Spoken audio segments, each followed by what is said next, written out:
Hello, friends, and welcome. Hope you had a great holiday. We're back for the new year, excited about it. And I've been giving some thought as to what I wanted to shoot for the next video. And I really want to get into things that matter the most in the business. And it occurred to me, and something that I'm passionate about, is culture. And I've seen a lot of different cultures in my time, and I'm sure you have too, especially being in the restaurant biz. But I wanted to take us through a little bit of a culture journey today because I think it really lays the fabric for everything that our businesses are. And I want to do it in such a way that's outside of the traditional restaurant and bar space, yet still within hospitality. I want to talk to you about a company called Chick-fil-A. So if you live in the South, or really it's spread like wildfire across the U.S., Chick-fil-A is absolutely on fire. And I find myself going there every day, good or bad, whatever. I'm there almost on a daily basis. And it's fascinating to me because it's a fast food joint, right? And the food's good for sure. Love a good Chick-fil-A sandwich as much as the next guy. But I can get a Chick-fil-A sandwich, or I can get a chicken sandwich other places. So why the fascination with this joint?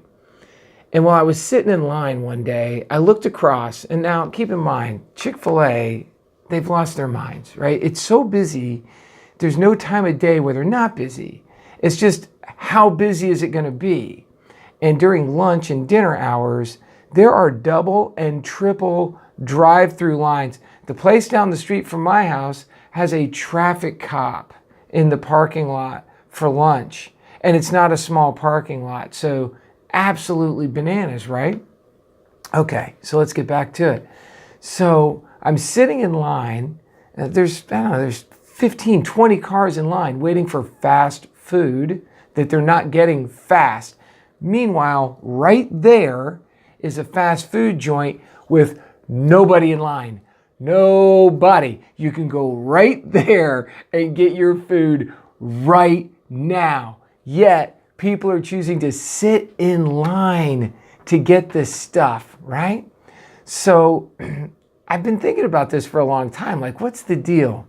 Well, in that line, here's the reality of it. In that line, there are 6 people who are going to personally take your order. Cash your card, what do you have? And you place your order with a human being.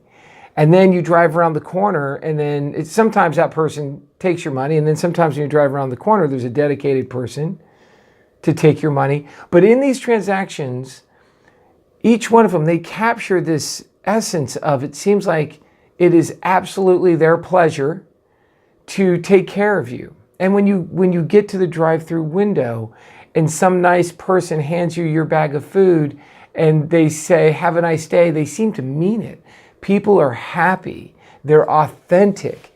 It's absolutely amazing. And then I look across the street and in my mind, I'm thinking there's a group of people looking over at these people going, "Thank God I don't have to work that hard," right? That's what they're thinking. Hence, there's nobody in that drive-through and nobody's making the adjustment.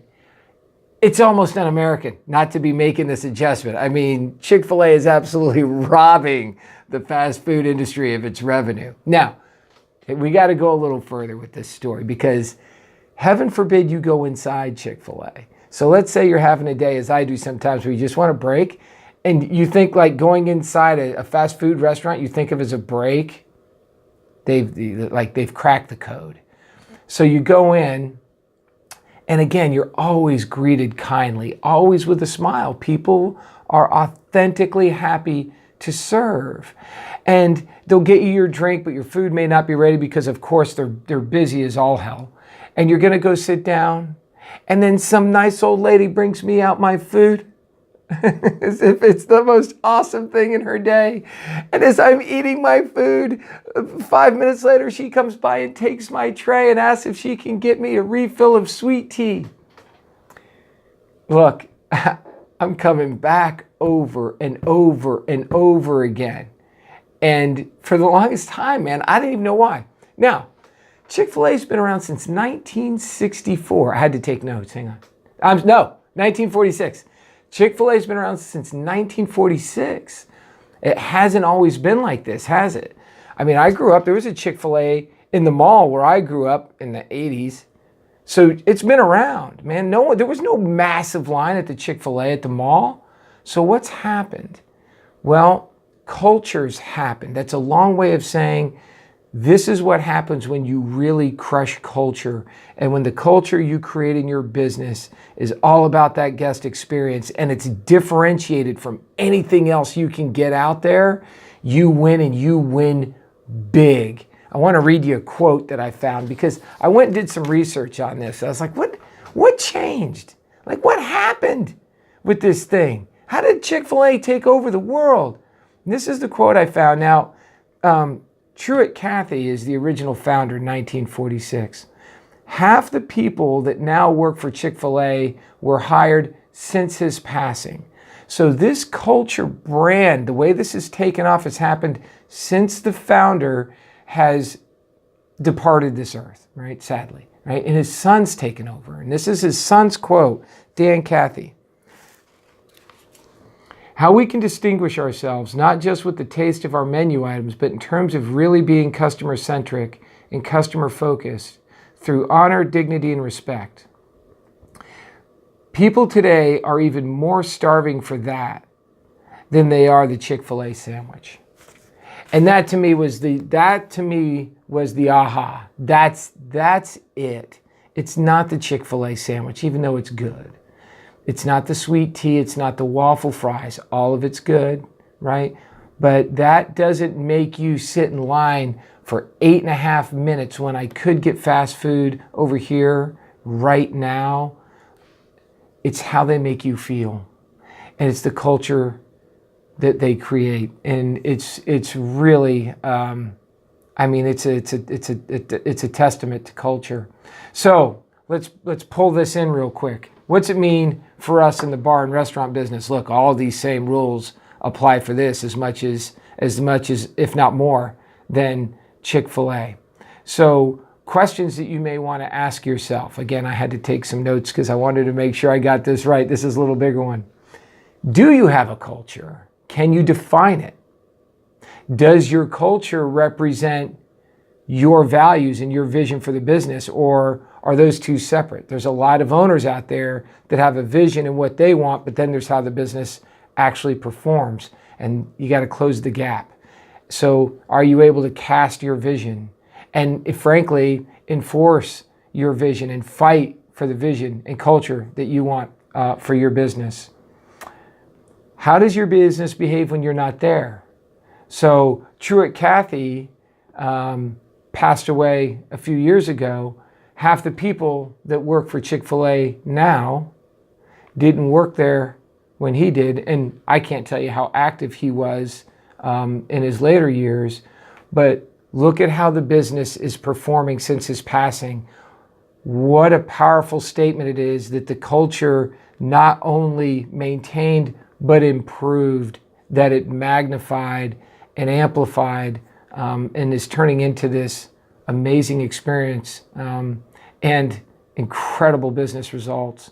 And then the final question I would ask is, what is your legacy? Are you thinking as a business owner, especially in bars and restaurants? Bars and restaurants have lots of legacy, lots of history, lots of memories. What are you going to be known for? So I just found this to be a fascinating study. And I'm in that place or through that drive-through almost on a daily basis. And I watch the lack of adjustment and the lack of learning from the competitors and what they've done from a cultural perspective to really drive results. And it blows me away. And how the people behave in the business, to me, is a direct reflection of what their founder would have wanted for the business all those years ago. So, are you doing that work?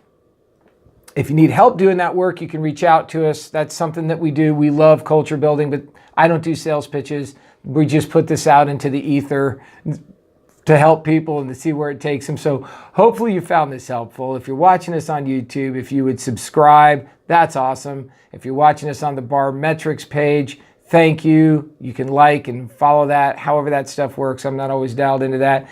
And we just wrote The Bar Shift, Dave Domzalski and I. So if you're looking for a book that has a little bit more content like this in it, you can visit us at thebarshift.com and grab a book and read away. So thanks for watching. I always appreciate your attention, and go get a sandwich.